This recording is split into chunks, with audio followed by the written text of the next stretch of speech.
So Romano has dropped a big truth on what was happening with Mainoo in January. Really interesting read on this one. I'm going to go through this with you this morning, everybody. That is the top story on our show today, along with all of Manchester United's other updates in and around injuries, academy players, and a look into 5 incomings for the summer.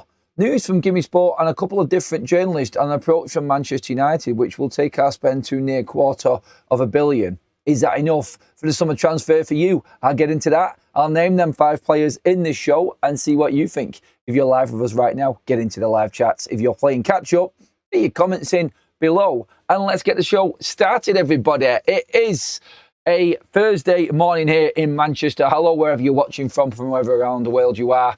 Obviously, good afternoon and good evening if it's at different times for you. Get involved as always. We are looking for opinions. We're looking for your comments on the show today and your thoughts on everything going on with Manchester United. We're going to start with the Mainoo story first of all. Quickly, before we do get into that though, we are looking into a fresh weekend. The press conference tomorrow for Michael Carrick. We'll have that covered for you as always. And we are looking at a fresh game week, a fresh prediction league this weekend, everybody. And it is already up.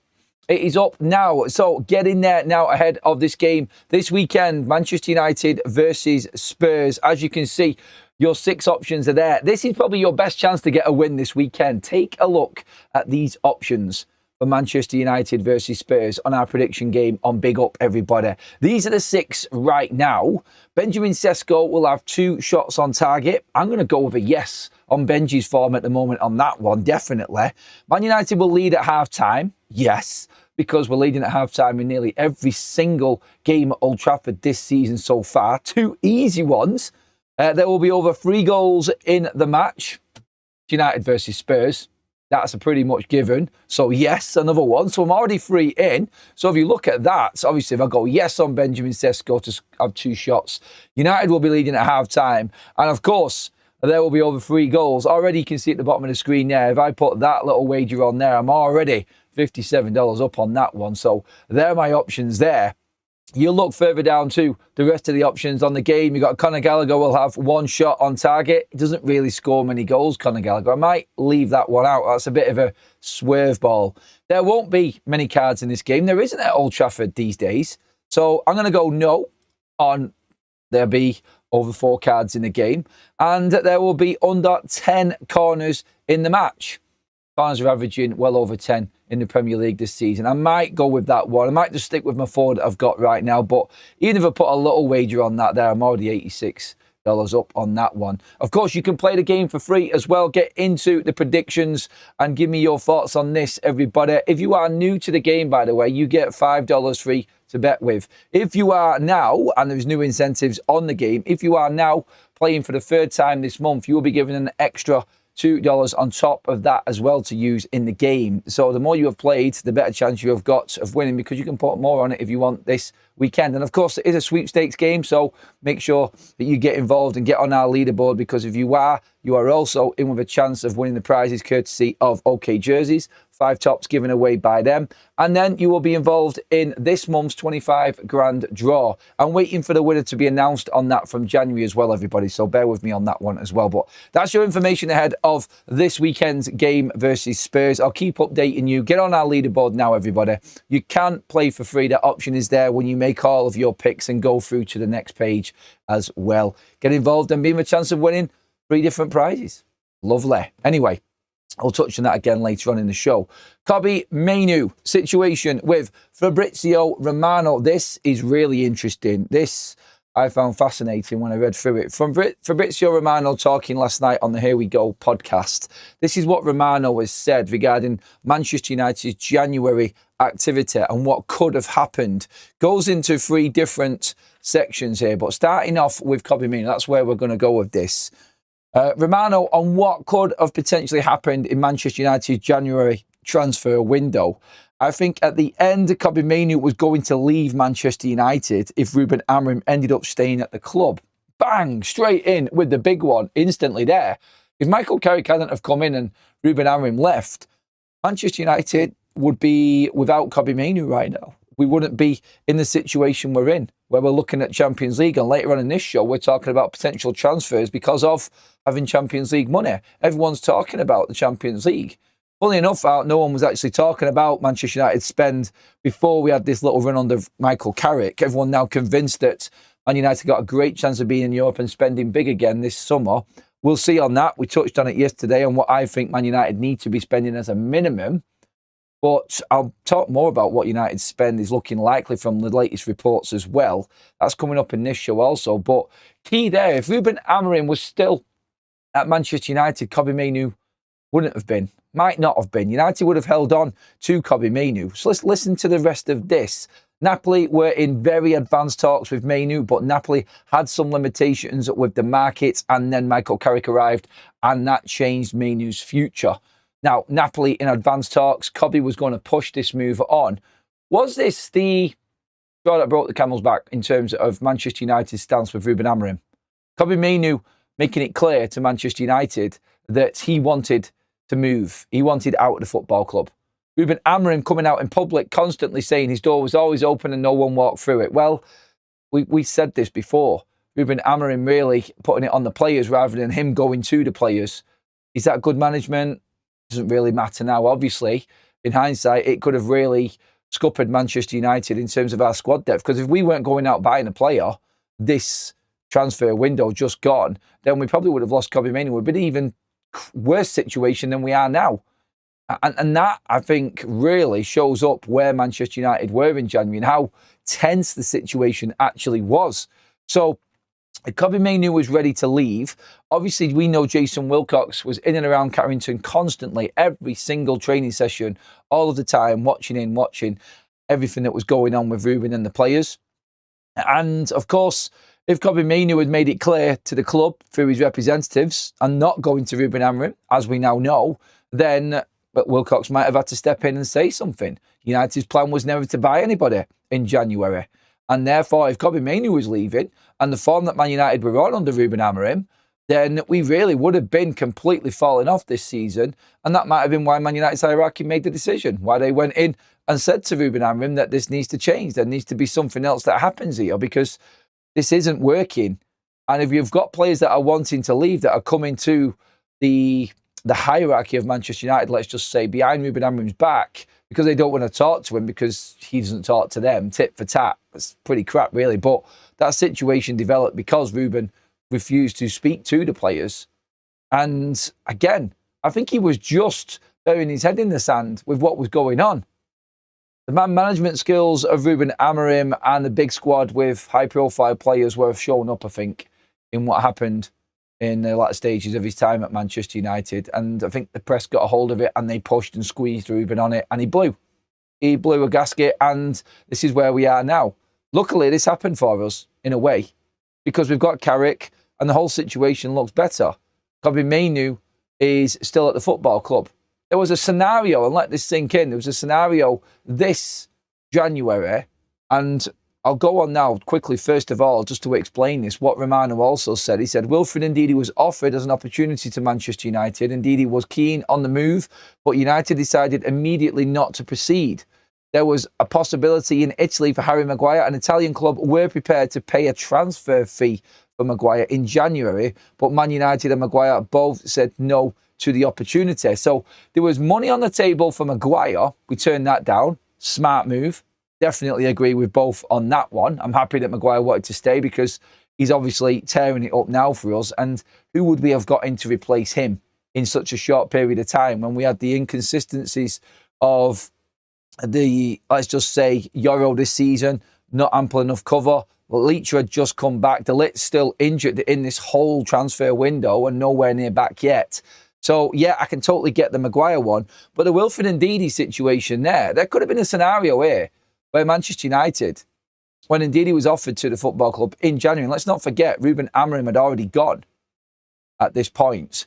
Ndidi in and Mainoo out and Rúben still in situ could have been a reality because United would have had to have replaced Wilfred Ndidi. Mainoo making it clear, as we know through Romano himself, that he was going to come back to United. It was a straightforward loan. He wanted to stay at the club. He wanted to see out Rúben Amorim's time, basically, is what he was saying and talking through his representatives. That was the reality that we were there. What is happening in these contract situations and talks with certain players? It's like we will determine through rumour and reports what we think is going on. The fans will then start to get on the back of the players. They will start to actually react to certain things. And it's not good for the club. Say, for instance, Mainoo gets a massive cheer at Old Trafford while Rúben Amorim sat there on the bench. It doesn't sound good. It doesn't look good. The dynamic isn't right. And you're never going to proceed. You're never going to go forward. And you're never going to progress if that is the case. When all that's going on and everyone's not on the same page, we've seen this before with bad apples within Man United's squad. And Mainoo might not have been the bad apple, but the situation and the pressure that was building on Rúben came to a head because United really were being put under pressure by one of our players that Rúben was not using.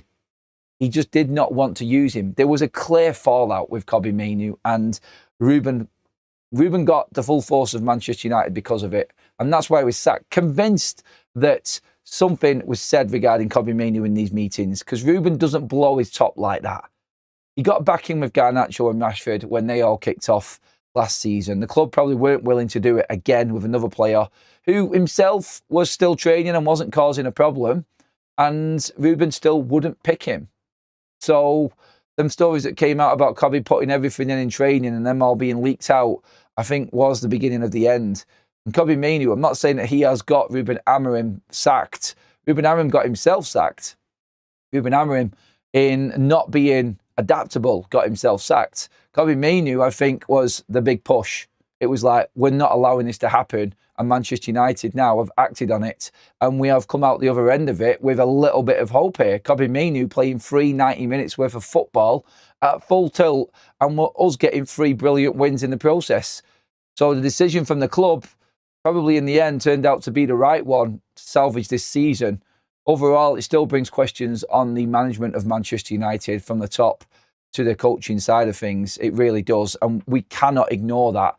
It's poor and it ain't good enough. They need to get their ship. They need to get their themselves sorted. They need to get themselves organised and ready for this summer transfer window as well. And hopefully we can see out the rest of this season with Kobbie in the side and Man United actually in the Champions League. On top of that, Mainoo news right now, and you can see it across the bottom of your screen, Graham Bailey has also come out and said that Jason Wilcox has already contacted Mainoo's representatives and discussions have already started with a new deal. I said this the other day, I expect Mainoo's contract to be sorted and finalised before the end of the season, before the World Cup. United need to get all of these small little jobs done and out of the way before we get to the summer, which is going to be massive for us in terms of the players that we bring in. And I think that getting the contract sorted, the Mainoo situation, the Maguire situation, Bruno, them three in particular playing a huge part in Manchester United's turnaround this season. They need sorting before the season ends.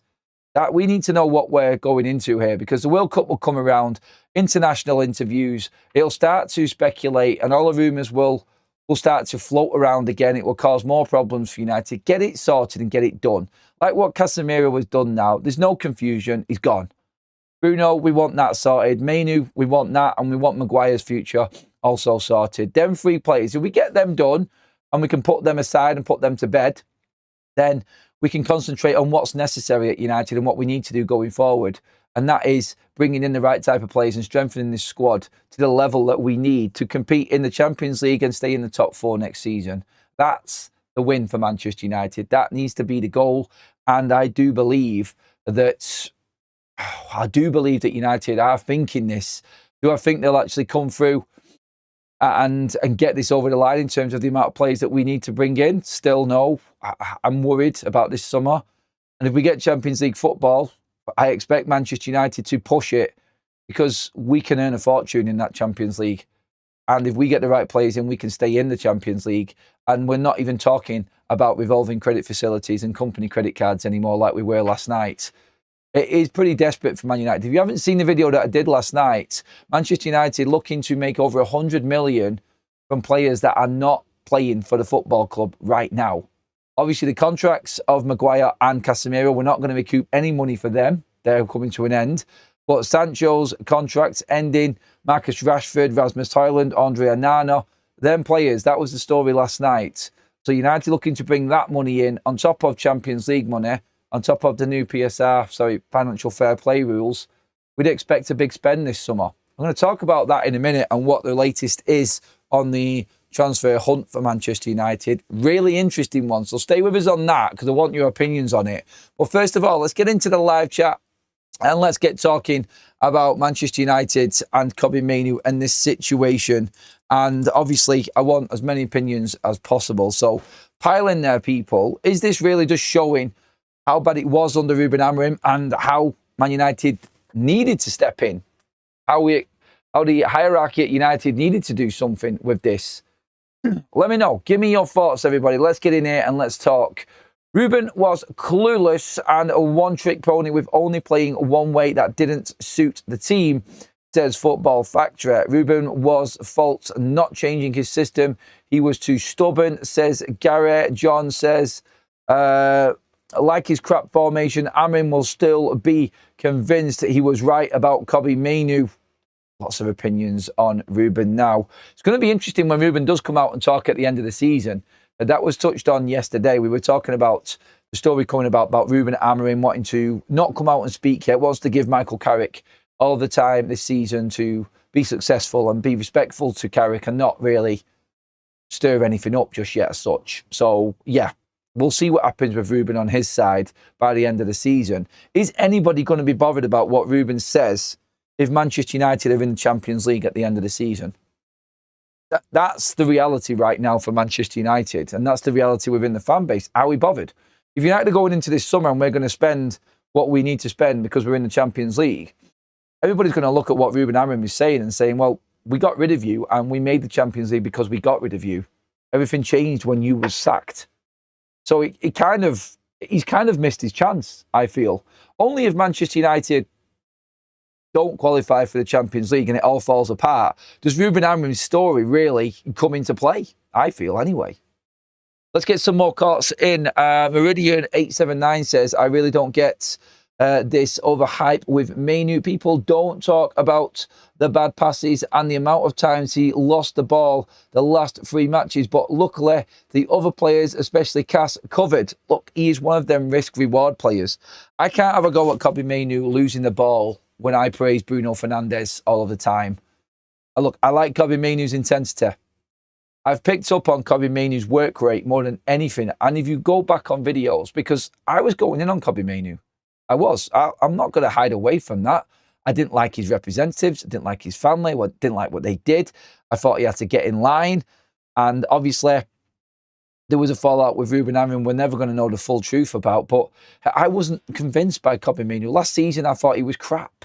I thought he was like everybody else. And you can get quotes on me saying that. He was garbage last season. And look, this season, he's come in and I've said, well, let's see what you've got.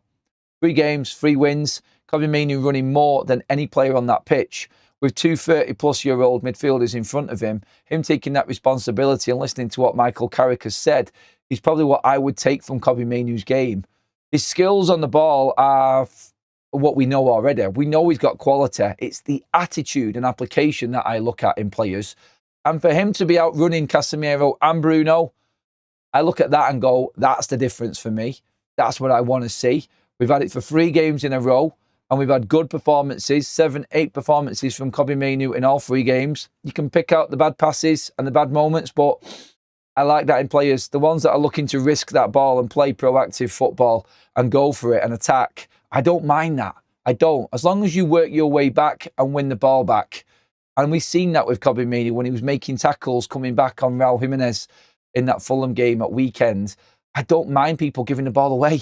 I really don't. It's part of the game. Kevin De Bruyne gave the ball away on average 5 times in attacking positions when he played for Manchester City. Those were the stats that were out there, but nobody was looking at it because they were winning. And when you are willing to play that ball and when you are willing to not be afraid of making a mistake, you ultimately, 9 times out of 10, will end up creating something and winning a game of football. And if you've got a full team on that same page, you can see the difference that makes. Casemiro, Bruno and Mainoo has been our best combination this season so far, and that's been proven in the last few games. And Kobe's been a big part of it. Look, I don't mind being I don't mind being wrong. As long as United are winning, that's all I care about. I don't mind having an opinion on Cobby. From what I've seen, I can only judge what I've seen and what's been said, and I didn't like it. I didn't like Cobby, and I was ready. He could have gone for me, and I've said that before. I'll never hide away from what I've said. He could have gone. But he's come into the side, and I'm not going to, just because I said something before, start saying that this was wrong and that was wrong with it. I'm not one of these fans that people say, oh, you've said this before. Why have you changed your mind now? Because somebody's made me change my mind, and I'm not going to stupidly sit here and say that Kobbie Mainoo isn't worth it because of what's happened before. If someone changes, then clearly something has happened behind the scenes. He's seen the faults from before. He's knuckled down. He wants to right the wrongs, and I'm happy for him to carry on doing it. It is only 3 games, and I want to see more, of course, but we have to just say it as it is. And he's been good. I'm not going to make something up just to try and back my own argument like some people do because I said I didn't like him before. Keep proving me wrong, please, Kobbie Mainoo. Please keep proving me wrong, mate. And I'll sit here and I'll cheer every moment in them stands with every other Man United fan. It's as simple as that. When I see effort and I see the application and I see players playing well, I'll get behind that. I'm not going to just sit there and go, oh, didn't do it before, did I? And look for the bad points. United are winning and we're playing good football. And that, I think, is what we need to look at, and that's what we need to get behind going forward this season. Okay, a little bit of a... went on with myself a little bit there. Sorry, everyone. Let's get some more in here. Spirit of Lakota says, you are entitled to your opinion, Adam, and entitled to change it. Yeah, that's it. That's all it is, mate. Look, I'm a fan, and I don't care if someone was crap before and I didn't like them, if they come good again. I'm a fan. I'm not a coach. I'm not a manager of a football team at that level. It's not down to me to manage that situation. It's down to me to watch these games as a fan, and that's what we're talking about now, fan opinion. And if players change our minds, it's all for the better of our team and our club, and I'm going with that. That's all I want to see. Being open to the idea you might be wrong takes maturity. Very rare in the fan base of people who consistently die on their hill. What's the point? Exactly, mate. Exactly. I want Kobbie Mainoo to stand there in Old Trafford, walking around that pitch at the end of the season on that lap of honour or that walk of shame, whatever you call it. It's been a walk of shame for years now, clapping the fans, and I'll be stood there and I'll probably be clapping Kobbie Mainoo, not thinking that I would have been. But if he does that, what can I say? What can I say? I didn't think that this was possible, by the way. And this goes to show what a good job Michael Carrick is actually doing right now. He has to keep on, and consistency is key. 3 games isn't enough to get us Champions League. If he, and like I just said, if he and the other players, because there's been over some crap along with Kobbie Mainoo this season, if they continue, and this starting lineup that has been consistent under Carrick keeps on winning games and gets us to the Champions League, job done. Then we can start going to the next level of criticism or hype or praise, whatever you want to call it. Can we stay in the Champions League? Can we compete? Are they good enough to go forward? That's when INEOS come in and make that decision in the transfer market and back whoever's in charge of Manchester United on top of what we've got now. Because if you stay still, and this is the point I was making yesterday, if you stay still, it's proven in facts and stats that you fall behind. You need to spend money on top of what you've got. And everybody who's in this team right now, if they don't like it, then you're out the door. United need to start acting like a big club again. And it looks like Michael Carrick has got that mentality running through these players. So again, massive praise on Michael Carrick. In dealing with a Kobbie Mainoo situation, all he's done is played a player. But you can play a player for the sake of it and not put the performances in. Kobbie Mainoo under Carrick has done a lot more than I've ever seen Kobbie Mainoo do in a Man United shirt. And I'm talking about, like I said before, the effort, application and the work rate. Class is permanent. Work rate, attitude, and giving that little bit extra is all on the player and his attitude to it. And I've seen more. So I'm not going to say that he isn't playing well just for the sake of something I said before. And no one brought that into me there. I've just said that myself openly. And I think that's how we should be as a fan base. I'm not telling you should be this way, and because I've said it, you should be that way. But you get where I'm coming from. Mainoo has done all right the last few games. Is he the future? Is a totally different question. I don't think so, says Carl. Well, there you go. There's a perfect example there of saying it as it is. Probably Mainoo right now is playing well. And I think Carl, like me, was very, very critical of Kobbie Mainoo. Has he done enough? No, he's not done enough in the past. Is he doing enough right now? Yes, and some. Can he continue it? We will see. Say what you see, praise what you see, and obviously, if someone's playing well, then he deserves it. And he is. And we've won 3 games against 3 very good teams in and around us in the league. In fact, 2 of the best teams in Europe right now. Ask Newcastle how good Manchester City are after their 5-1 semi-final win last night over City in the Carabao Cup. Ask Chelsea and Garnacho how good Arsenal are with their double over Chelsea. And United have beaten both of them. Ask all the teams in the last 7 games that Fulham haven't been beaten by how good they are. Carrick and this Man United side have beaten all of them and done well in them games. No point. Anyway, I'll get carried away. Let's get into some more. Super chat in from Ant. Thank you, Ant. Kobbie is a side story for me. If we bring in Anderson, Watt and Baleba, Kobbie goes right back to warming the bench unless we also have Europe. Well, we're only going to have Anderson, Watt and Baleba in if we get Europe, Ant. And Kobbie Mainoo will still play even if them players come in because we need a massive squad. 2 games a week, this squad cannot cope with. Don't forget, Kobbie Mainoo could be playing a couple of different roles next season. Let's not forget that either. So, yes, you're right in so many different ways with that comment there, mate, because them players only come in if Man United are actually in Champions League. Can't get that damn Cunha Bruno song out of my head. Let it just fester. Let it just be there, float around your head, mate. Go for it, Black Sheep. Don't allow it. Don't allow it. Honestly, I've seen so many people doing the surfing celebration online this week. I've loved it, honestly. The only thing we're missing right now is another game in the middle of the week, just to back up what we're actually doing at a weekend. It would be good. It would be good, because I think United would really start making some... well, we'll start making big momentum, I think. Now, a win at weekend against Spurs, 2 big teams beaten, and then 2 run-of-the-mill teams beaten, and 4 games in a row for United. That's a lot to actually be convinced by, I think. That's enough to say we're moving here. I really do think that is the case. Anyway, let's move on. That was Kobbie Mainoo. Listen to this. So these are stories coming out. Give me sport on this one. This is interesting, and get your comments in on this, please, everybody. Moving on to the next section now. Please keep on bringing me your comments about Kobbie Mainoo as well, please, everyone. But first of all, listen, Jean-Philippe Mateta. He's making a decision at the moment whether to have knee surgery because of the World Cup, wants to be part of the France squad. There is Manchester United interest still in Mateta at a cut price deal. The snag is that knee surgery that he might have to have. It's not stopping him play, but he wants to make a decision now because this stopped him moving to Italy. He was fit and he would have passed a normal medical, but they did not go with it because of the medical reports on his knee. Now, Manchester United could come in the summer and take him on a cut price deal. I would do this, 20 million for Mateta in the summer. That's just back up to Benjamin Sesko. Let's not forget the pecking order. You've got a 17-year-old in Chido waiting in the academy, coming through, with some other good strikers too. A young 22-year-old Benjamin Sesko anyway in the squad. Add the experience of Mateta to come in when we need it here and there, and then you're talking. Mateta knows that this World Cup right now, coming up, is probably his last chance of being in it, and he's not going to get another one. He's 29 this summer.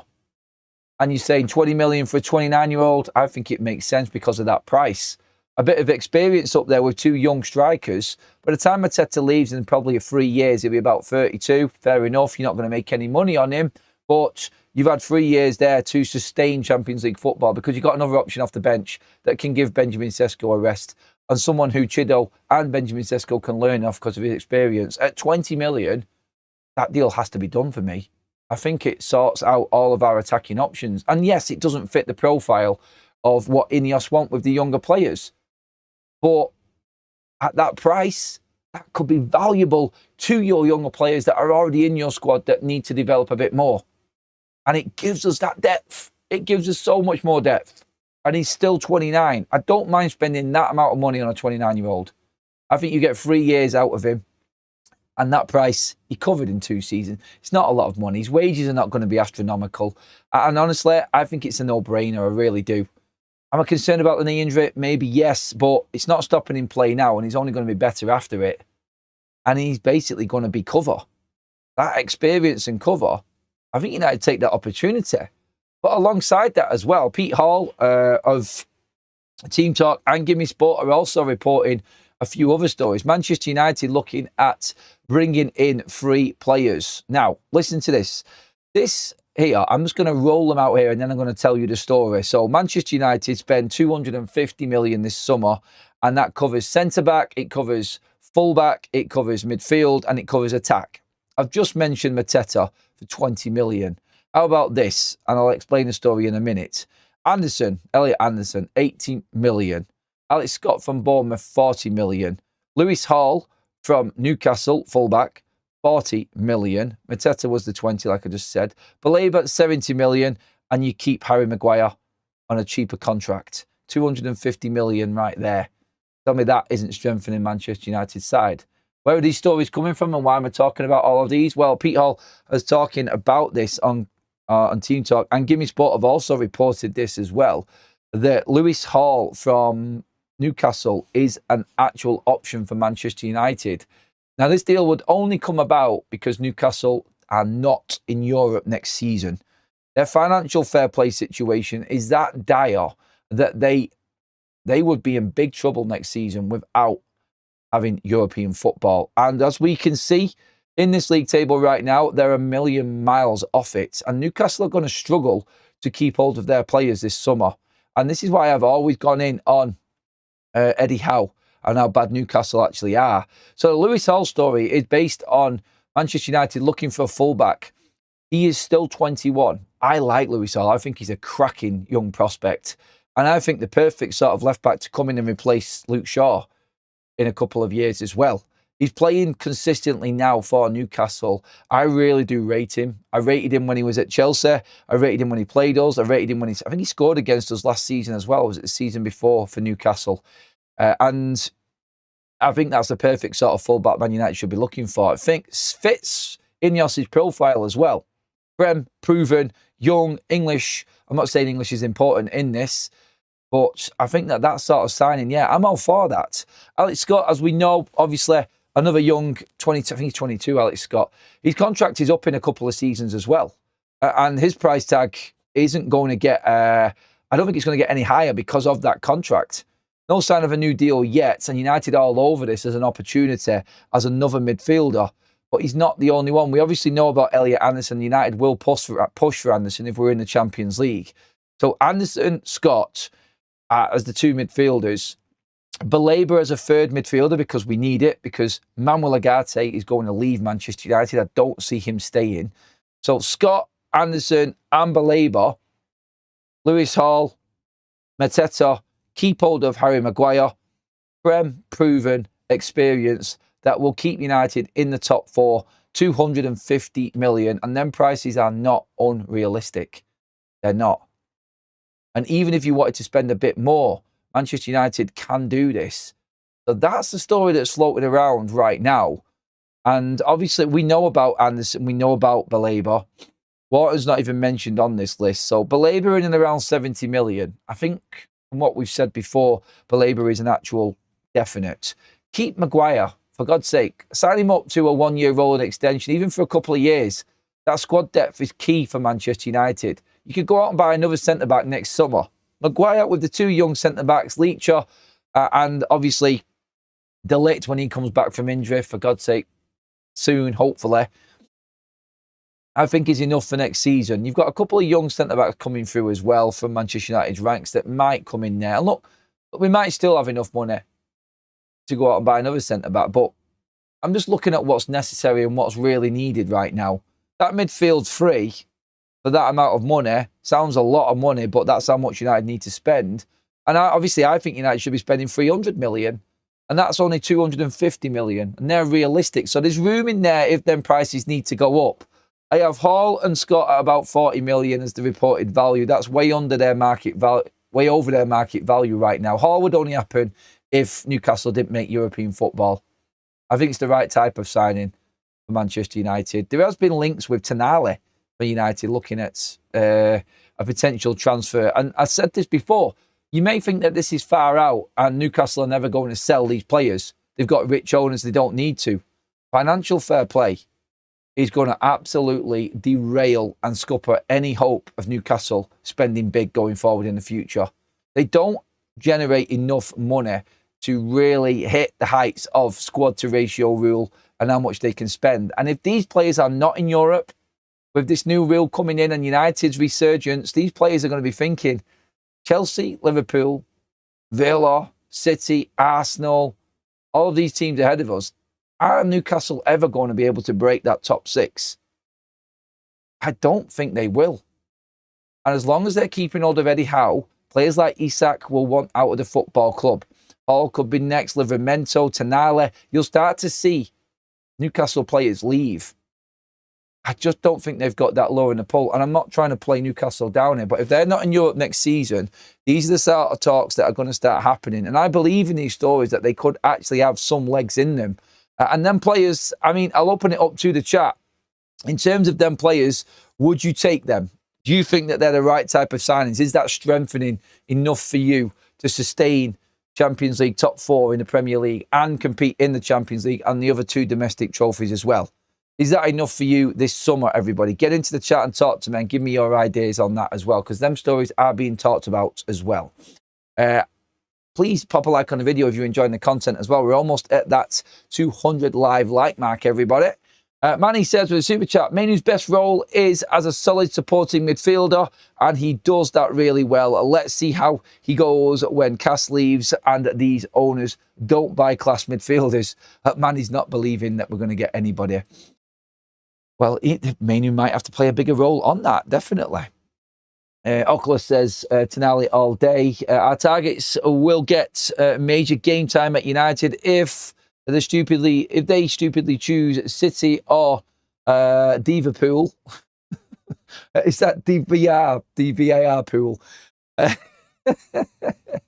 Will struggle to get game time. There is space in Manchester United's squad right now that might tempt these players in. If we've got Champions League football and they see Casemiro leaving, Agate leaving, they're going, I'm playing Champions League football. I'm getting right into this Man United side.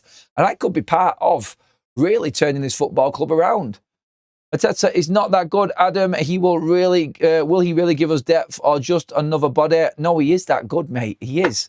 This season, obviously, with everything that's gone on, the car crash that was Crystal Palace summer, and this season with everything that's happened, Mateta's fallen off a bit. But the previous 3 seasons, he made progress in his goal-scoring stats season on season.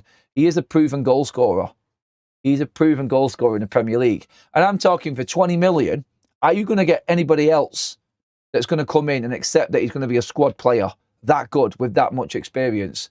Does he get ahead of Sesko for me? No, not at the moment. He doesn't. Would I like him on my bench? 100% I would like him on my bench. And if I've got 2 games a week and an extra 15 games next season, I would like to have that option on the bench. I know it's not ideal. I'm just saying this is an opportunistic transfer for Manchester United to make. And if you're looking to develop younger players, Benjamin Sesko, by the time Mateta leaves United, if he signs in the summer as a scenario or just as an example, Benjamin Sesko will be 25. Think how good he will be then. And then you might be able to bring in another striker because the rest of your squad has been strengthened that much. You can handpick the best players around for each position in our team. The young midfielders that I'm talking about there, none of them are over 23. So that's done for years. The defence will take care of itself, I think, the summer after. But you will also have 2 young strikers coming through Manchester United's ranks behind Benjamin Sesko. You could say, obviously, you've got Michael Carrick who could come back, who's firing. You've got other forwards up there as well for Manchester United alongside Chido. You've got JJ Gabriel who's coming through the ranks as well. Mateta now is for the next couple of years just to help and give us that extra bit. I think it makes sense Thomas says, keep Maguire on a year-on-year roll with a wage cut. Well, we've already spoken about Maguire. He's already happy to accept 80 grand less a week in wages. So Maguire on 100 grand approximately a week wages in the Champions League. I've said no before, and we need to get rid of the older players. That actually is sensible. And you can always go about United clinging on to the old days again and clinging on to players for so long. I get it. I get the argument. But on that wage, it's not that bad. That's not costing Manchester United loads of money. That's not Marcus Rashford, Jadon Sancho, who are on absolute fortunes, over $1 million a week, $500,000 a week between them, that are doing nothing for Man United. That's not in them realms. And Harry Maguire probably has earned it these last 2 years. I'll say that. I didn't expect to be saying that either. I'd given up on Maguire like a lot of people. And he's proved me wrong again. I love it. Keep it coming.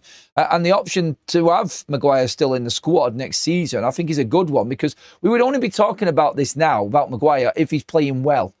So it bodes well that we are actually talking about Maguire, because it means that he's playing well. And United are doing well with him in the side. So it just confirms that Carrick's done a great job and United are playing good football and we're winning games. If we're winning games, we can talk differently about these players. Anyone else's opinion on them other targets as well? If you are catching up later on, don't forget to get your comments in the comment section below. Let me know what you think of them transfers. I'll go through them again. These are all stories that are being talked about at the moment, and expect to see them on social media later. I've done so many shows recently, and I've done in the morning. I've looked on X, and loads of people just started talking about the stuff that I'd actually looked up and researched. So let's see if any of this actually floats around social media later. These are not my stories, by the way. These are what I've just searched out from different people talking on different websites as well. As we always do here on Forever United TV, we like to dig out all the news and get your opinions on it. But yeah, Anderson at 80 million, Scott at 40, Lewis Hall 40 million, Mateta 20 million, Baleba 70 million, keep hold of Harry Maguire 250 million, and that is centre-back, full-back, central midfield and centre-forward covered. Lewis Hall would obviously be a full-back option on the left, which would then push Patrick Dorgu into the winger position, which would then give us the freedom not to have to go out and buy a winger in the summer, maybe, like a Diamande. Or do we go out and get him as well? Hey, look, that would take me to my 300 million mark. So you can see where my thinking is. I don't think them prices are not unrealistic. I think that's sensible. I think that is what United should be spending. And I think them prices are where them players will be at and what they will go for. I really do. And you look at the contracts of the likes of Alex Scott and Jean-Philippe Mateta. Mateta into his last year with these issues at Crystal Palace. Scott into his last 2 years at Bournemouth.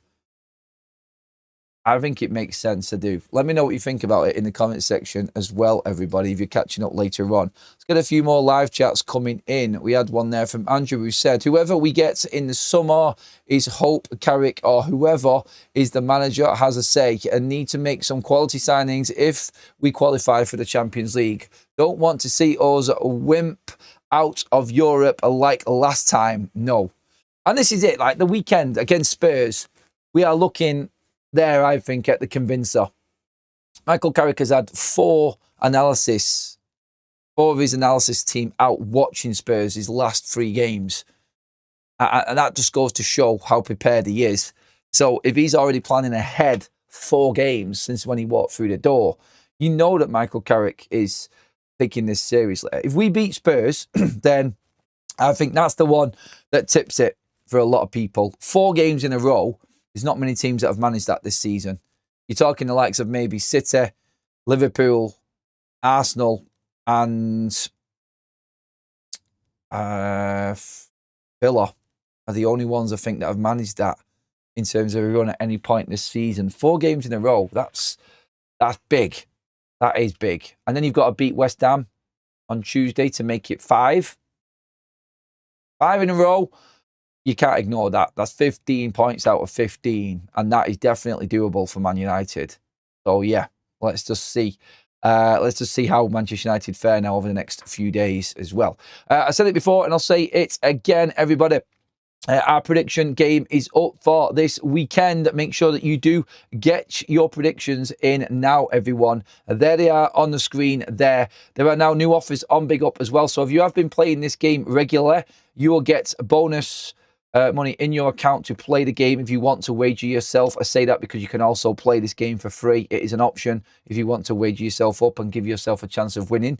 So the more you play, the better chance you've got of winning, because you'll be given extra by Big Up for the amount of times that you've played the game. So get involved. There are your 6 options, as you can see on the screen there this weekend. If you haven't played the game before and you're playing for the first time, you get $5 as a newcomer to the game as well to use and give yourself a chance of winning also. That is courtesy of Big Up. Now, the options that you've got there, you've got 6. Benjamin Sesko will have 2 shots on target. I said before, I will go for a yes on that. Manchester United will lead at half-time. That's another yes for me. And you only have to have 2 guesses to be in the game. So you don't have to use all of these. You can leave some alone, and you can wager yourself up to whatever amount you want on just 2 guesses and win. It's as simple as that. It is the easiest game to play in the world. It's like a sweepstakes format. It's simple yes or no's. Pick and choose which ones you want out of all of them options there. There will be under 10 corners, for instance. I think there'll be more than 10 corners, so I'm going to go yes on that one this weekend. And as you put your options in and pick your predictions, the price will go up in terms of what you could win if you are wagering yourself. Because like I said, again, you can also play this game for free as well if you want to. Now, if you are in our prediction game as well, on the side, you'll be entered automatically in the draw just for competing in the game with OK jerseys to be with a chance of winning one of their tops. We are giving 5 away this weekend. And by the way, yes, indeed, the new Stone Roses top is in that bracket. So you could get the new Stone Roses top that has just been released. And that is on our game this weekend as well. If you are in it, you don't need to win anything or place yourself anywhere on our leaderboard. You just have to be in the game and you're automatically entered into the draw, which I will announce on Sunday evening, actually. I'll get the scores from that as well. And of course, if you are on the Big Up game or you've entered the game in this month, which is February, at the end of the month, you will be in the draw for 25k. That is coming up. I'm waiting for the confirmation of January's winner on that. I will find out and let you know all later on as well. But everybody, that is our show this morning. Time flies when you're having fun, doesn't it? What a great debate that was this morning. I love that. Let me just double check through all of the other news and make sure we haven't missed out on anything. I'm just seeing popping up on my screen now, Mateta to Man United. It's an interesting one, yeah. I said it, didn't I, before? Straight away, as soon as I say something, and then it all comes out later on. It's like they're watching in. Anyway, yeah, that Mateta story is there. Obviously, Crystal Palace have gone through with the Strand Larsen deal. So there's a decision to be made by Mateta. So he is definitely on Manchester United's list of potentials going into the window. And let me know what you think of my 250 million spend for the summer. Yes, I know I said I expect United to spend over 3 million. I think that's about par for United to stay up there and compete if we make Champions League football. But there are ways to get that down, obviously, as long as we get the right amount of players in. I have just picked out there 5 players that I think would improve Manchester United next season. Elliot Anderson, Alex Scott, Lewis Hall, Jean-Philippe Mateta, Carlos Baleba, and just keep Harry Maguire, for God's sake, for another year. 250 million, full spine of the squad strengthened, and some extra quality on top. Yeah, I do think we need one more player, though, on top of that. That might be a winger. We'll see. But let me know.